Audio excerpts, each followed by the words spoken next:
guys, welcome back to the channel for another massive breakdown of all the Genoa City drama. Today is a crazy day, we have so much to talk about. Just a ton of explosive updates to get through. So grab a snack, and let's just dive right into the madness because the twists are coming fast and we need to dump all this info right now. And let's start with the absolute wildest part of all this. Matt Clark is alive. We all thought he was dead. We saw the massive fireball in the Sahara Desert. We saw the gas station explode into a million pieces, but he survived, and now he is back, showing up at the athletic club in the Thursday episode. Just walking right in, he has this old key card, the one that Sienna used to use. And he is just completely lost, looking for help, trying to figure out his own identity, because right now, Matt has real amnesia. He legitimately does not know who he is, or what he has done, and that is just crazy, because Matt is a total monster. But right now he is just a confused guy in a lobby, asking the staff for help. Holding a plastic heart like it is the only thing keeping him tethered to the earth. But the amnesia is real, for now, and that is a huge twist. Because we always expect Matt to be scheming, always plotting some evil revenge. I mean, this is the guy who once ripped out his own breathing tube in a hospital just to frame Nikki Newman. He is a bad guy, a really bad guy, but his brain is just wiped right now.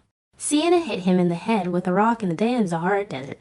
He survived a massive explosion, so his brain just shut down the memories.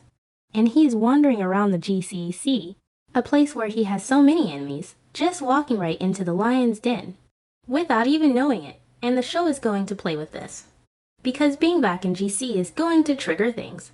The sights, the sounds, the people, it is all going to start sparking memories in his broken brain. So eventually, the memories will come back. That is just how soap operas work. And when they do, Matt is not going to announce it. No way, he is going to fake the amnesia. He will use it to his advantage. Because that is exactly who Matt Clark is, a master manipulator.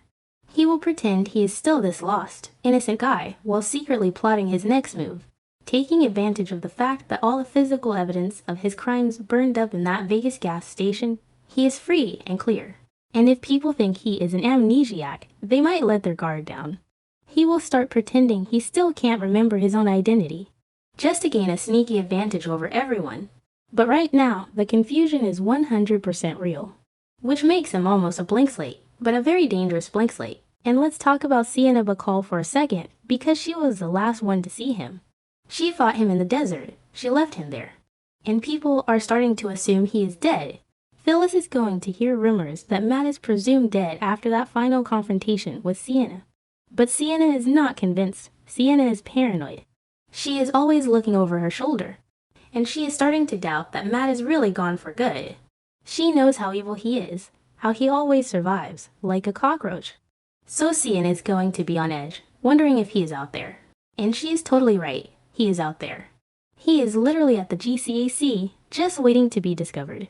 And it is going to be a massive shock for everyone. But anyway, let's shift gears, because Phyllis Summers has her own massive problems right now. But she is going to start worrying about someone else, Nick Newman. So Phyllis runs into Nick in the Thursday episode, and Nick looks terrible. He looks haggard, exhausted, like he has been through a war. And honestly, he has, but Phyllis doesn't know the half of it. She takes one look at him, and her alarm bells go off. Because Phyllis knows Nick, they have history. They share a daughter, she can read him like a book. So she starts pushing, asking questions, demanding to know what is going on with him, because Nick is just radiating bad energy right now. He is unstable, and Phyllis is not going to just let that slide. She wants answers, and Nick is going to tell her part of the story. He will tell her about Vegas, he will mention Matt Clark, he will probably tell her about being kidnapped and locked in a storage room. He will explain how Matt tortured him.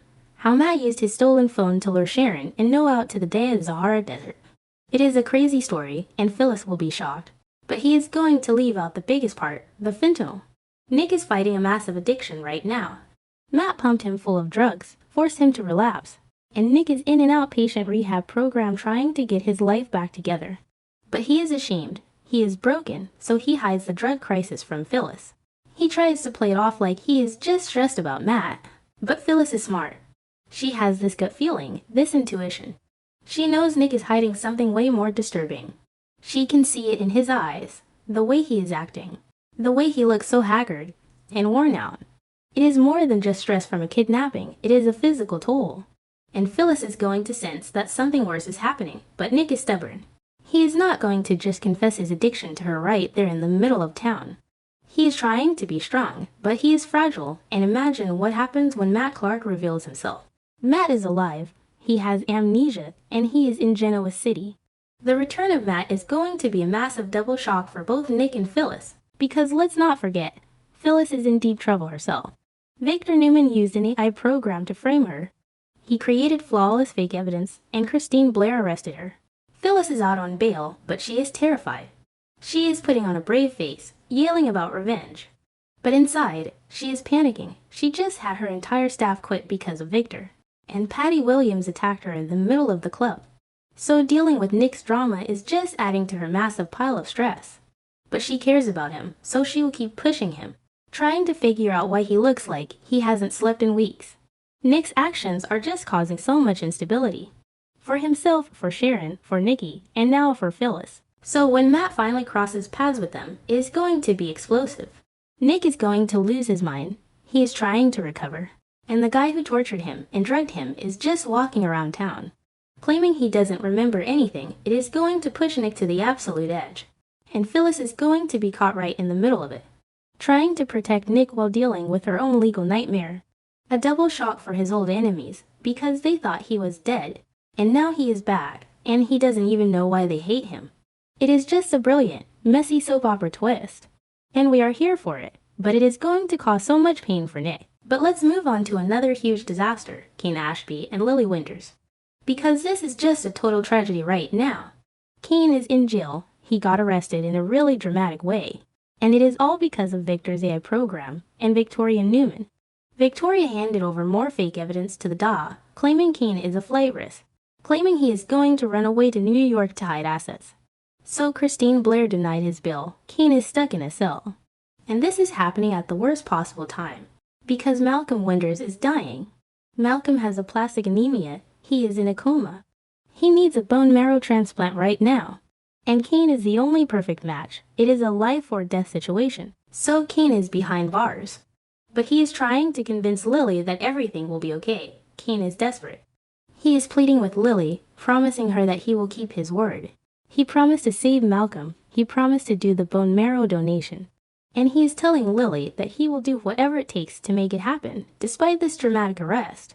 Despite the fact that he is locked in a cage, Kane is determined. Because he knows Malcolm is his biological father. And he knows Lily is completely shattered. Lily is just losing her mind. She is crying at the DA's office, realizing that Victor's petty revenge against Kane is literally going to kill her father. And the stakes for Kane are just as high because Kane knows a secret that Lily doesn't. The doctor warned Kane that because of his old explosion injury, the bone marrow extraction could leave him permanently paralyzed. Kane is willing to risk his ability to walk, just to save Malcolm, and to make Lily happy. But he is keeping it a secret, and now he is in jail. So the whole situation is just a ticking time bomb. Kane is sitting in a cell, begging Lily to believe in him, promising he will deliver the bone marrow, while Lily is running around trying to orchestrate a felony jailbreak. It is just raw emotion, pure desperation. And it is all happening while Victor Newman sits back and watches his AI program destroy lives. And Lily is not going to just accept this. She is reckless right now. She is desperate. She knows the legal system is failing them. Because the evidence is fake, but the judge doesn't know that. Christine doesn't care, so Lily is backed into a corner. And Kane is telling her to trust him, but how can she? He is in jail. So Lily is planning a jailbreak, a literal jailbreak. She wants to break Kane out of police custody, just so they can do a secret, underground surgery. To get the bone marrow out of Kane and into Malcolm, it is crazy, it is highly illegal. But Lily does not care anymore. She will risk going to prison for the rest of her life to save Malcolm. Because family is everything to her. So that is where we are at. It is just a massive mess. Matt Clark is wandering around with amnesia, holding a key card, a ticking time bomb for Nick Newman. Nick is secretly battling a fentanyl addiction and looking terrible. Phyllis is stressing out about Nick while facing her own fake criminal charges. And Kane is locked in a cell, promising Lily he will save a dying Malcolm, while Lily plots a crazy underground surgery. Everyone is just pushed to their absolute limits. The drama is nonstop, and it feels like everything is about to explode. The lies, the secrets, the fake evidence. It is all going to come crashing down. And we are just dumping all this info because there is so much to process. It is clunky, it is chaotic, but that is Genoa City for you right now. Thanks for reading and stick around for more updates.